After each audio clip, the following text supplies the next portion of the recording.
syarif.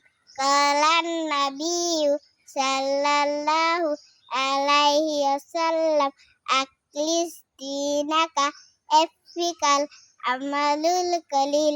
1 নম্বর হাদিস শরীফে আত্মা হযরত নবী করিম সাল্লাল্লাহু আলাইহি ওয়াসাল্লাম ফরমায়াছেন, তোমার ঈমানকে খাঁটি করো, অল্প আমলই নাজাতের জন্য যথেষ্ট হইবে। 2 নম্বর হাদিস শরীফ খায়রুকুম মান তাআল্লামাল কুরআনা ওয়া আল্লামা।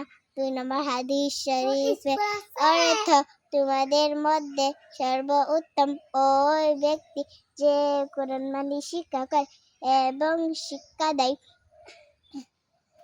3 নম্বর হাদিস শরীফ তালাবুল ইলমি ফারিদাতুন আলা কুল্লি মুসলিম। 3 নম্বর হাদিস শরীফের অর্থ, দিলি ইলম শিক্ষা করা প্রত্যেক মুসলমানের উপর ফরজ। 4 নম্বর হাদিস শরীফ আত-তুহুর শাররুল ঈমান।